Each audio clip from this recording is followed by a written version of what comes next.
Tapos maya-maya may mga pulis na doon sa ano namin. Siya pa ang tumawag ng pulis. Sige, ikaw pa. Siya ang tumawag ng pulis kasi inano ko daw yung door niya. Sinira ko daw Sinira door mo. niya, ganito ganoon. Tapos, I'm just an immigrant. White daw niya, pero ano daw, aalis, walang ano. Tapos, nagnanakaw daw ako, pinag-anohan niya ako, ninakaw ko daw yung pera niya, which is not true. So yun. Tapos, gusto niya, ipa-arrest ako sa pulis. So mga 3-4 na, cars pumunta doon. Maya-maya, 2 pumunta kay Linda. Kasi alam siguro niya na pumunta ako kay Linda. So yun, tapos sabi ko naman, hindi ba, marunong English pastor, my English is horrible. Sabi niya, are you okay, ma'am? Sabi ko, no. I was like, so takot na takot ako. Sabi ko, am I gonna go to jail?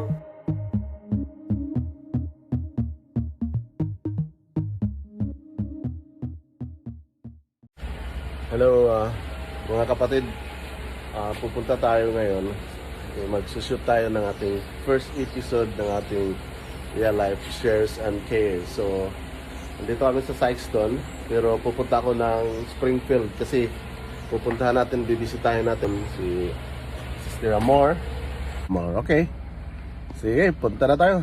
Thank you. Bye.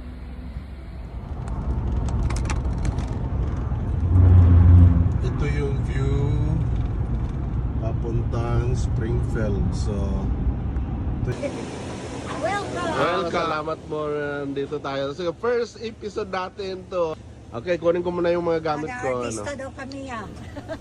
Sige. Salamat, nagkita. Ragita ka dugay. Pila na kuan nga wala nagkita mo? Tugay na, uy. Oh, well, 8 months maybe. Okay, You came here the last time. Yeah, supposedly yung My wedding. My wedding. Wala na dayon. Kaya instead nga, runaway bride, dahil mo runaway groom. Nahadlok sa ko.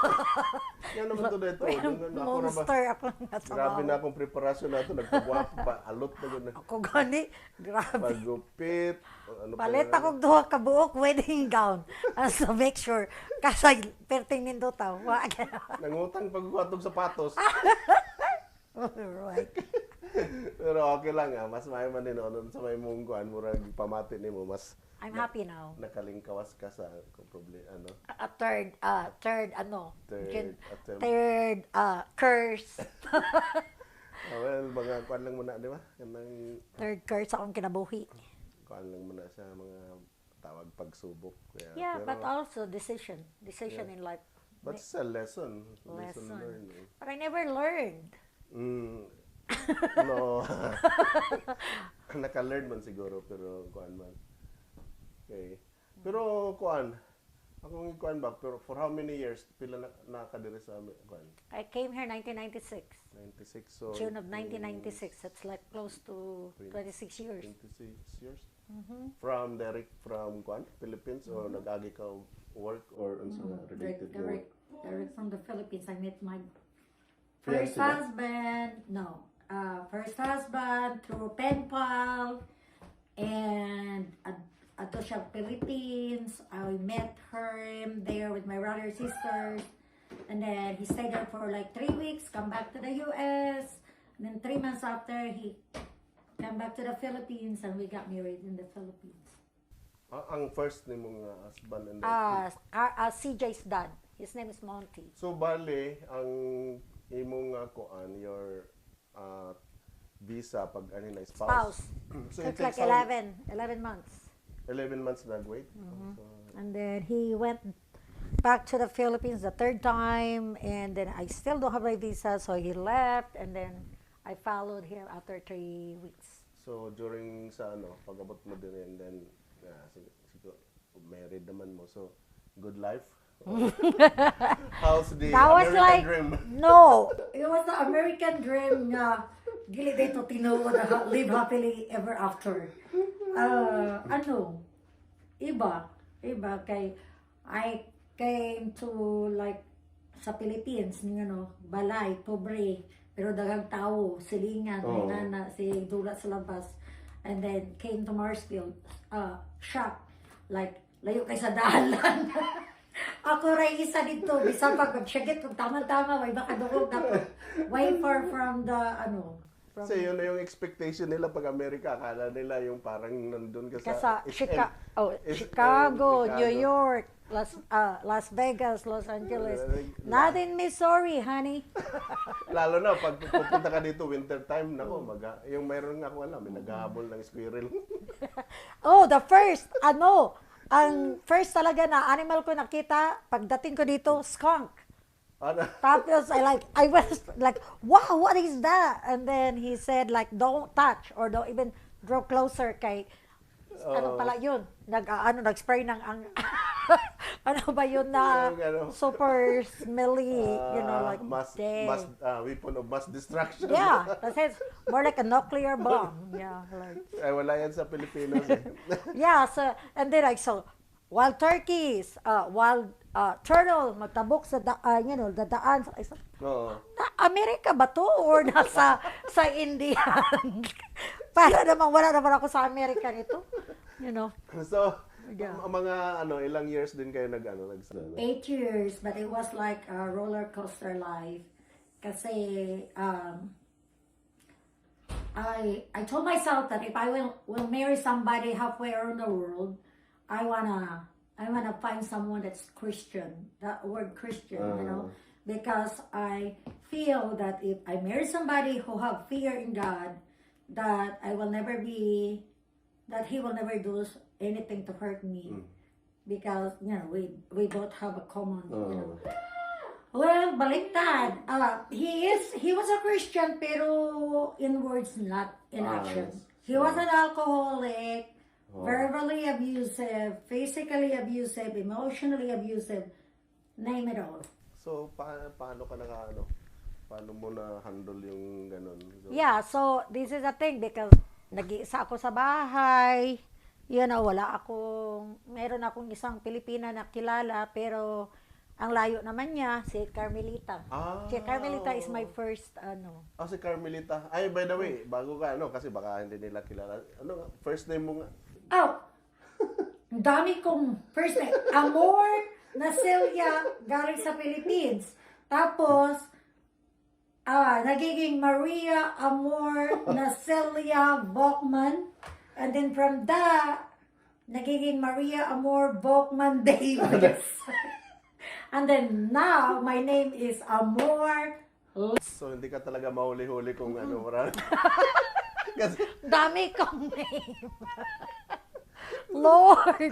So, paano yun? Kasi, ang alam ko, 8 years kayo nagsama, di ba? So, how come, nagdumaan ka ba sa, yung talagang hirap and then umalis ka? Or anong nangyayari? Well, first, dumating ako dito June of 1996. Pagka July, I found out I was pregnant. So, nag-a-adjust pa ako sa buhay ko dito, sa Amerika. Tapos, I don't know, people eat salad or raw vegetables and I don't want any of that. I said, bakit nila kinakain yung mga vegetables dito? Kanding. Yeah. Kasi doon sa atin, kailangan talaga nakaprito or nakaboil yung mga pero dito kinakain na lang broccoli, cauliflowers, ganun-ganun.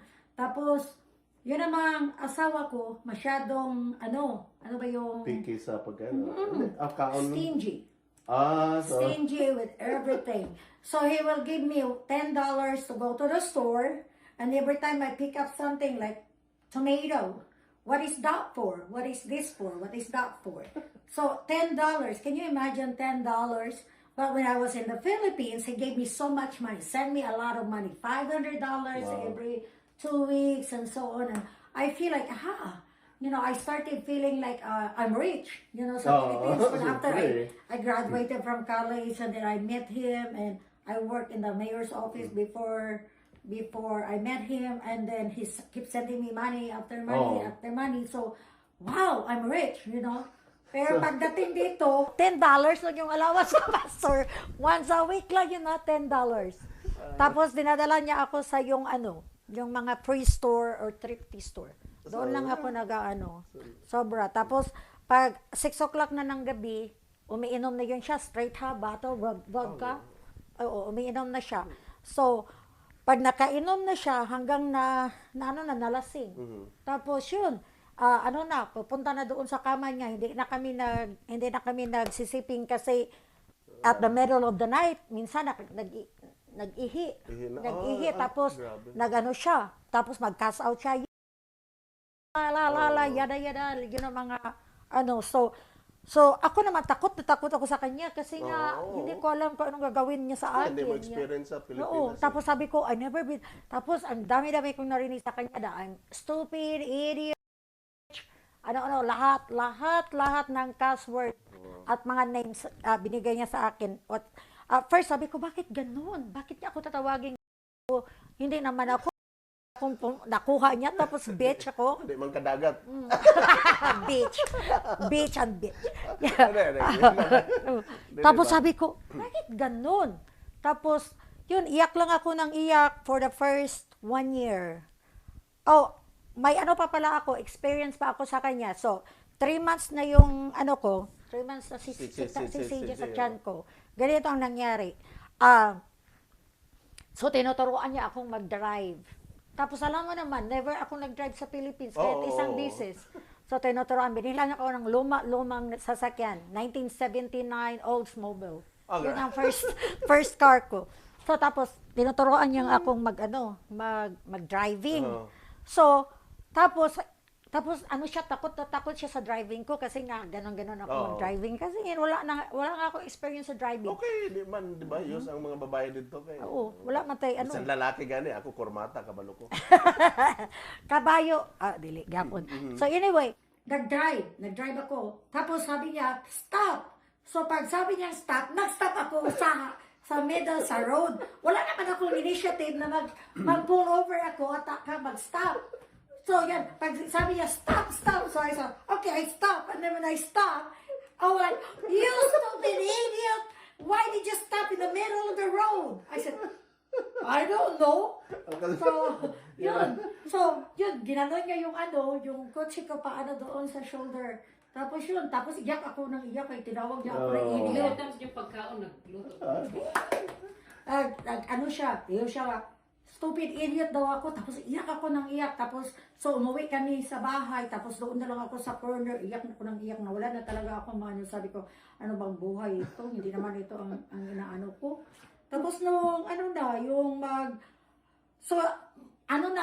umalis siya, parang may ginagawa siya sa farm, so ako na lang doon mag-isa bahay. So, grabe, everyday gid yan sir. Every single day.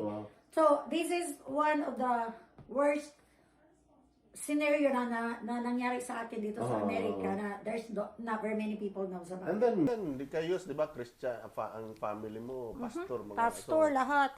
Tapos, when he was in the Philippines, he told my family that I will be taken care of because, and he showed my family all his wealth, his assets, everything, But in some way, he's more like a bipolar because when he's drunk, or he's nervous or something, he's a different person. But if like in the morning when he's sober and calm, he's like a person that I love you. I don't know what to do if I don't know, ganon. Sabi ko, the best thing that ever happened to me. Sabi ko, sino ba niwalaan ko siya? Yan mga Pinay.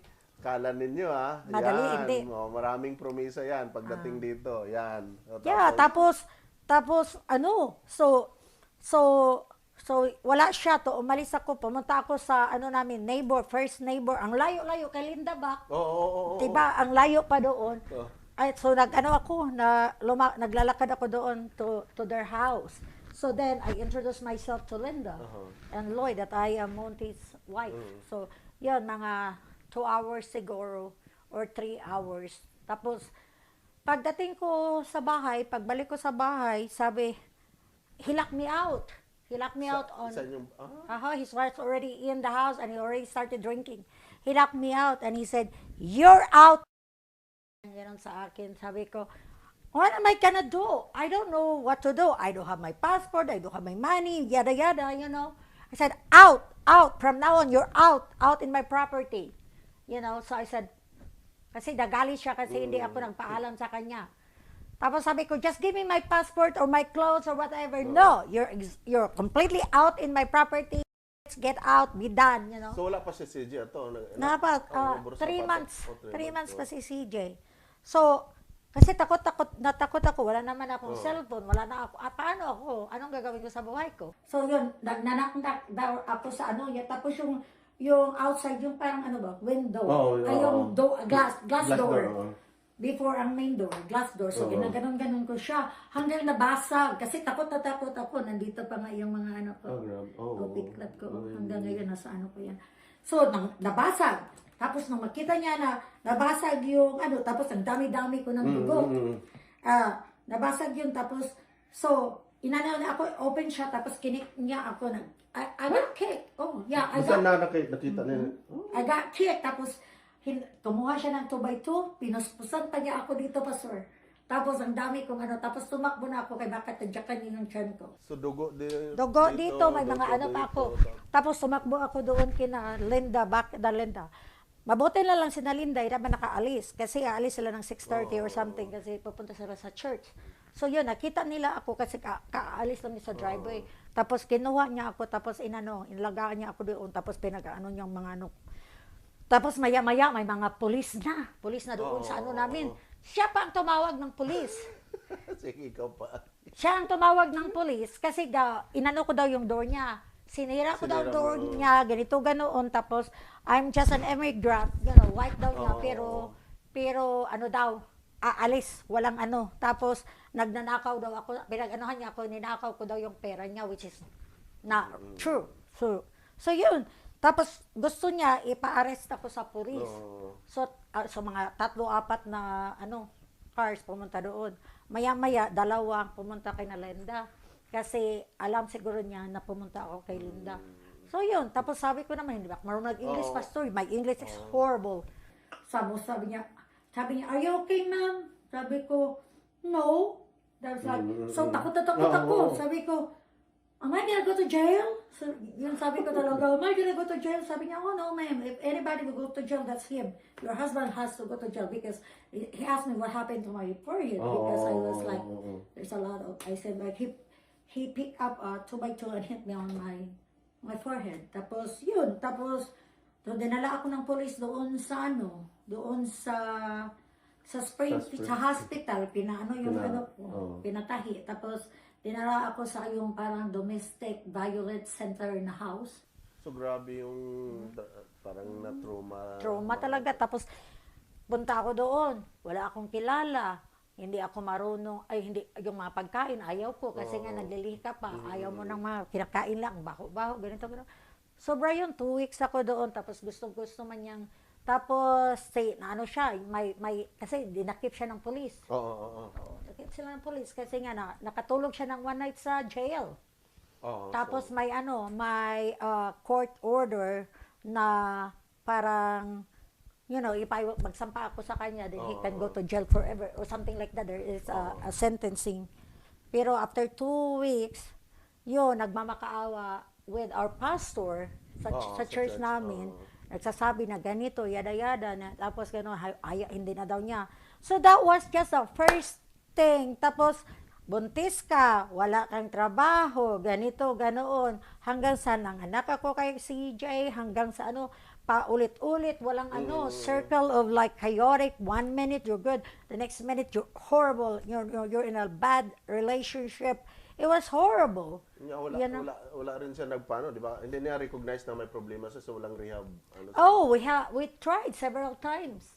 But he refused. I even filed like a 96 hours detention hold because the white can do that. Only the white can do that. Then after 96 hours, he's done. He's back. He can never get out of his alcohol. So his sister decided, for the sake of me and CJ, that we're gonna put an end to this because it's just like a repeat thing over and over, a cycle. And then this is always my thing. I know I'm in a bad relationship. I know in a bad situation, but how am I gonna take care of my child? How am I gonna, I don't have a job. If I will get a job, it's like a minimum wage.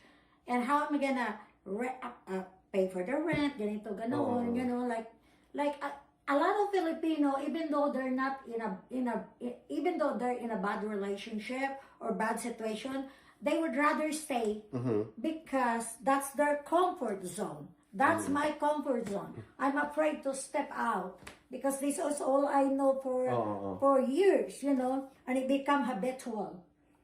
It So, become habitual na alam mo mali, alam mo you need to make a difference, but takot ka to make a difference. kay in the first place, daw yung adjustment mo sa... Takot ka, parang ang ano mo, tapos yung pamilya ko sa Pilipinas, di nila alam kung ano nangyayari sa akin. They thought I have a wonderful life. So every 2 years, pinapauwi niya kami ni CJ sa Pilipinas. Tapos binibigyan niya kami lahat ng lahat. Oo. Everything is provided for me and CJ. Pretending, Pretending. Tapos 3 months kami doon sa Pilipinas. Tapos yung pamilya ko, they only see the good side. Wala naman akong sinabi sa kanila na ganun. Kasi I don't want, you know, kasi Makuan man sila, problema man eh. And then, isa pa, yun ang ano talaga, yung problema na i-keep mo lang kasi ayaw mong maraming may parang nahihiya ka na ganun ang nangyari sa buhay mo. Na palpak pala, may problema pala. So, shame ko tapos pag uwi mo sa Pilipinas, everybody is expecting pasalubong, Yeah. everybody expecting that you're rich, that you have a lot of money, and everybody is expecting you to feed everybody in the Philippines besides galing Amerika eh. Pero later on, listen up. Hindi na siya yung masyadong stingy. Oh, okay. After 2 years lang siguro yun siya. And then, after that, he'll let me do, you know, like if I want some money, he'll give me some money. And when I was, you know, my driving, that's more like my freedom, you know. Pero pag aalis ako sa bahay with CJ, wala siyang pakialam, uwi ako, tulog na siya kasi drunk na siya. Parang free yung buhay ko. Pero pag nagising siya, yun, para na naman akong kasi ilang beses kami ni Carl, ni CJ na tumatago lumalabas ng bahay, nagtatago sa mga, like at the middle of the night.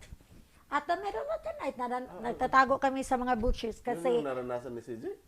maliit pa siya. Kasi nga, natatakot ako. Where's you know, paano mo na yan more? Anong nangyari? So, I ended up like mad to God.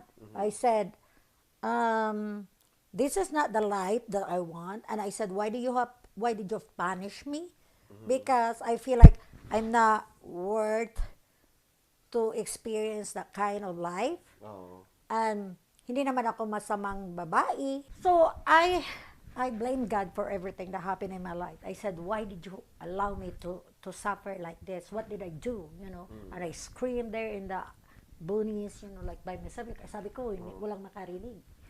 So I said, why are you so mean to me? You know, ganun. So, grabing mo pala yan. Oh, grabe talaga. I was 12 when we got converted, born again. Sinasabi, nagiging kami sa evangelical church. Tapos 3 kapatid nagiging pastor. Tapos sabi ko sa sarili ko, all I want is to have a better life for my children.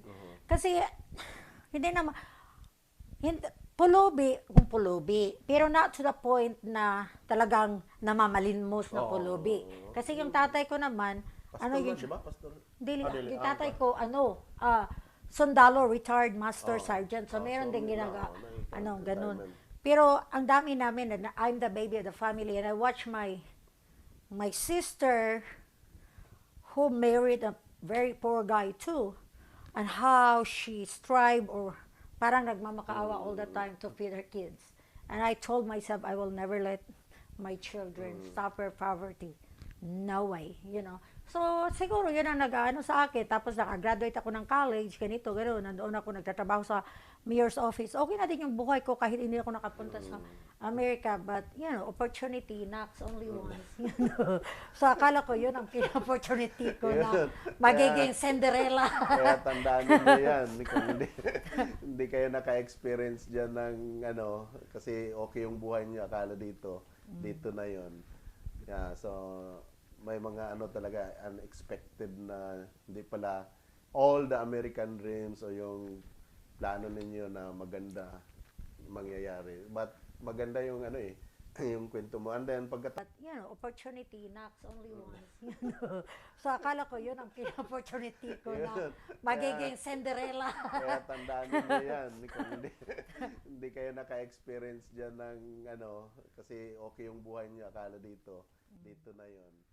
Yeah, so may mga ano talaga unexpected na hindi pala all the American dreams o yung plano ninyo na maganda mangyayari. But maganda yung ano eh, yung kwento mo. And then